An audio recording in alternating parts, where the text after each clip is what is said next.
السلام علیکم بھائیوں، بہت اچھا بیان حضور مفتی حماد رضا صاحب کا۔ آئیے چلیے کہتے ہیں یا رسول اللہ، میرے آقا نے فرمایا جی فرمائیے۔ اس نے کہا حضور ایک عرض کرنا تھا۔ کہا کیا؟ کہ مسئلہ پوچھنے کے لیے آیا ہوں۔ آقا کریم نے فرمایا پوچھو کیا پوچھنا ہے۔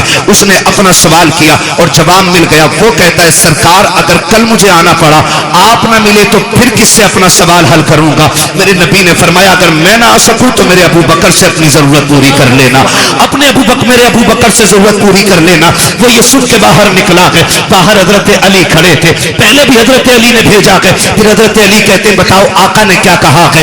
جب تم نے یہ کہا آپ نہ ملے تو پھر کس کی چوکھٹ پہ جائیں؟ کہا ابو بکر کا نام لیا ہے۔ کہا اگر ابو بکر کو نہ پائیں تو پھر کس کے دروازے پہ جائیں؟ جاؤ یہ پوچھ کر کے آؤ۔ دیہاتی پھر آئے حضور کی بارگاہ میں، آقا اگر ابو بکر نہ ملے تو پھر کس کے دروازے پہ جائیں؟ میرے نبی نے فرمایا اگر ابو بکر نہ ملے تو پھر میرے عمر کی چوکھٹ پہ آ جانا۔ پھر پلٹ کے آئے، کہا کس کا نام لیا ہے؟ کہا عمر کا نام لیا ہے۔ کہتے پھر جا کے پوچھو کہ اگر عمر نہ ملے تو پھر کس کے دروازے پہ جائیں؟ آقا کہتے ہیں جاؤ اگر عمر نہ مل سکے تو میرے عثمان کے دروازے پہ آ جانا۔ جب پیچھے واپس پلٹ کے آیا، اس نے پوچھا کہ بتائیے تو صحیح اب کس کا نام آیا؟ کہا کہ اب عثمان کا نام آیا ہے۔ کہا جاؤ پھر پوچھو اگر عثمان نہ ملے پھر کس کے دروازے پہ جائیں؟ جب جا کے سائل نے کہا تھا آقا اب آپ کے دروازے پہ آیا ہوں، آپ نہ ملے تو ابو بکر کے پاس جاؤں گا، ابو بکر نہ ملے تو عمر کے پاس جاؤں گا، عمر نہ ملے تو عثمان کے پاس جاؤں گا، اگر یہ نہ ملے تو کس کے پاس جاؤں؟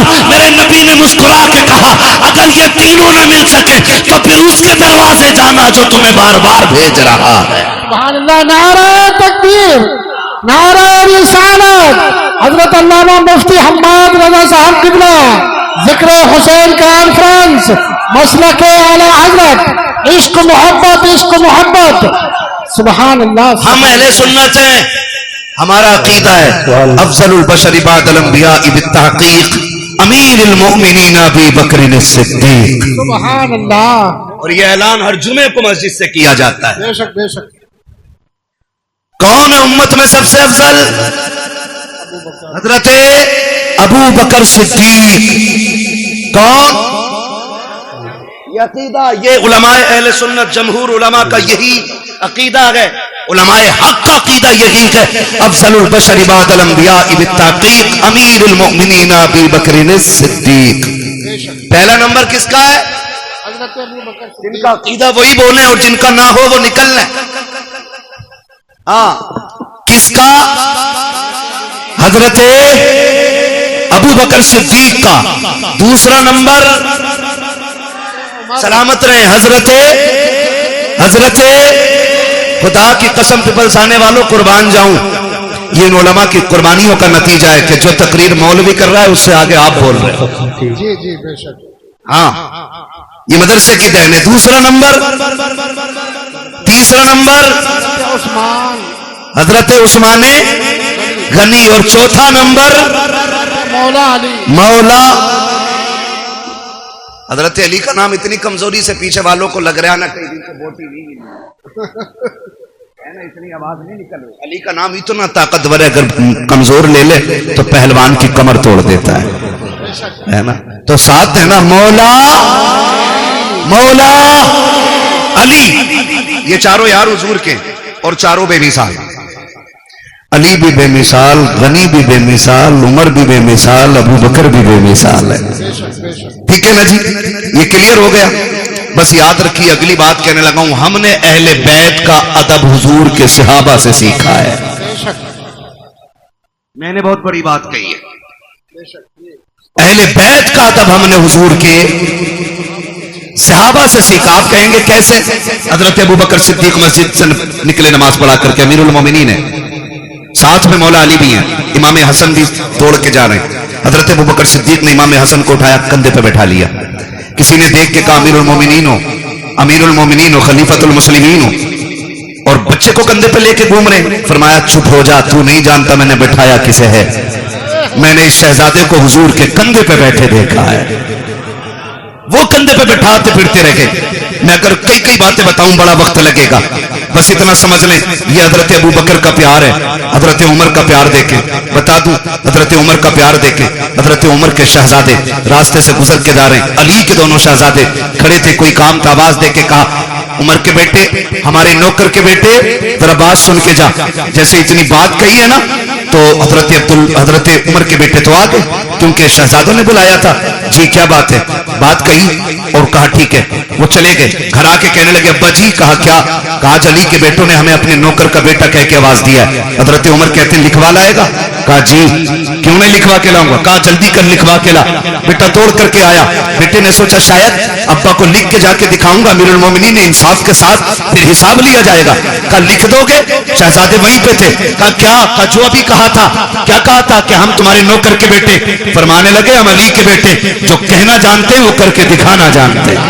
کیا بات ہے، بہت اچھا. اللہ کرے یہ بات ہضم ہو جائے. لکھ دیں گے؟ کہا لکھ دیں گے. آپ نے لکھ دیا اور جب کہ لکھ کے دے دیا توڑ کر کے شہزادے آئے ہیں حضرت عمر فاروق اعظم کے پاس. ابا جی دیکھو لکھوا کے لایا ہوں. جو انہوں نے کہا تھا لکھ دیا تھا. اب تو یقین آ گیا میری زبان پہ. کہ نہیں بیٹے بات یقین کی نہیں ہے. اس تحریر کو لیا ہونٹوں سے لگا کے چوم لیا آنکھوں پہ رکھا منبر پہ آ کے کھڑے ہو جاتے ہیں اور کہتے لوگوں آج تک عمر کو یہ فکر رہتی تھی قبر میں جائے گا عمر تو کیا ثبوت پیش کرے گا. آج اللہ نے عمر کی یہ فکر دور کر دی ہے. کہ لوگوں یہ میرے پاس علی کے شہزادوں کی تحریر ہے. اس میں لکھا ہوا ہے عمر ہمارا نوکر ہے اور نیچے حسن حسین کے دستخط ہے. اگر عمر انتقال کر جائے اس تحریر کو میرے کفن میں رکھ دینا.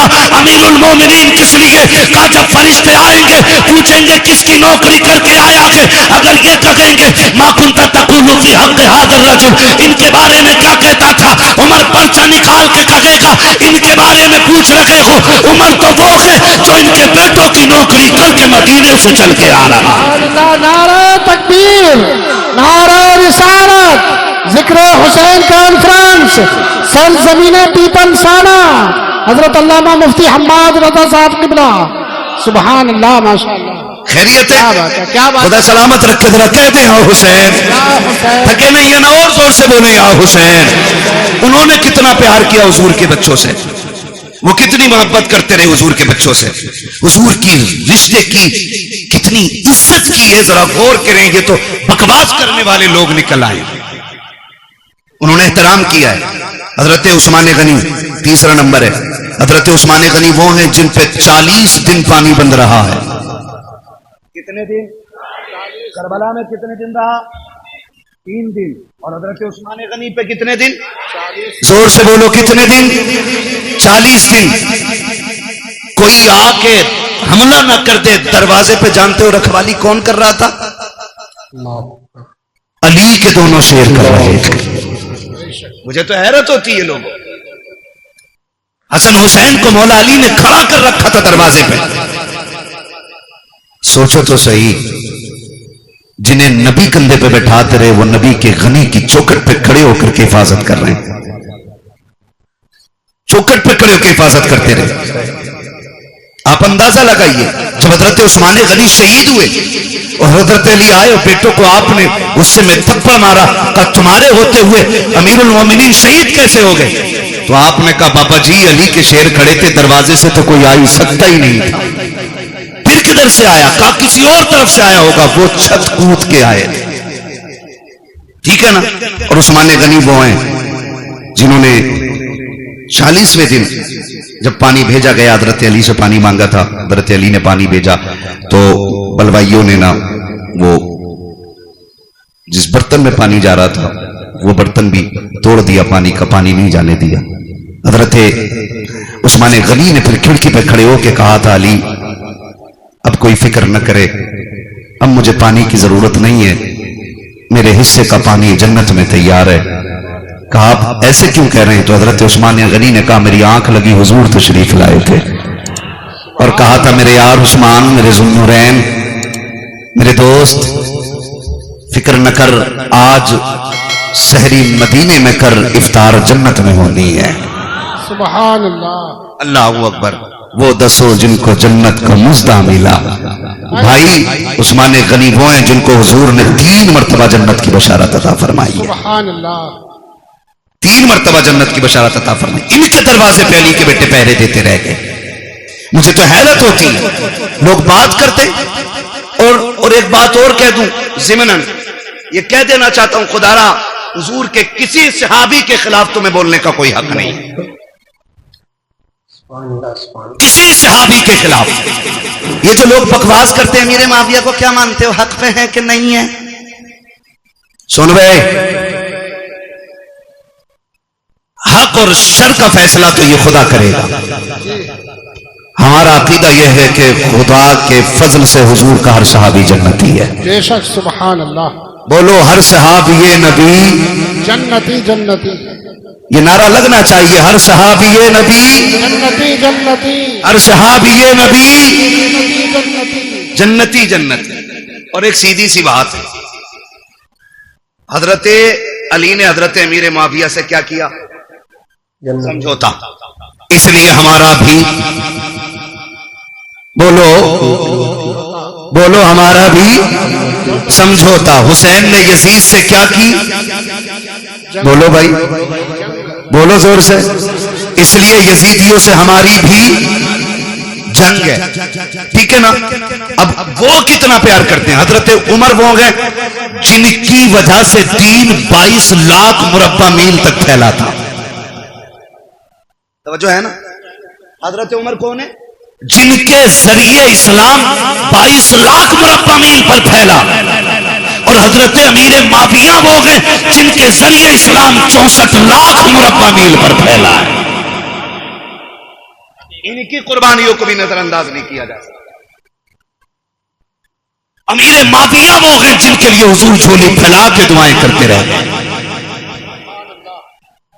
حضور نے جن کے لیے جھولی پھیلا کے دعائیں کی ہیں. اور تم جانتے ہو ایسا نہیں ہے امیر معاویہ کو نبی کے گھرانے سے پیار نہیں تھا یا احترام نہیں تھا. آؤ تمہیں بتاؤں, ملک شام میں حضرت امیر معاویہ اپنے تخت پہ بیٹھے گئے. آ کے ایک شخص نے کہا امیر معاویہ میں حج کرنے کے لیے مکہ جا رہا ہوں.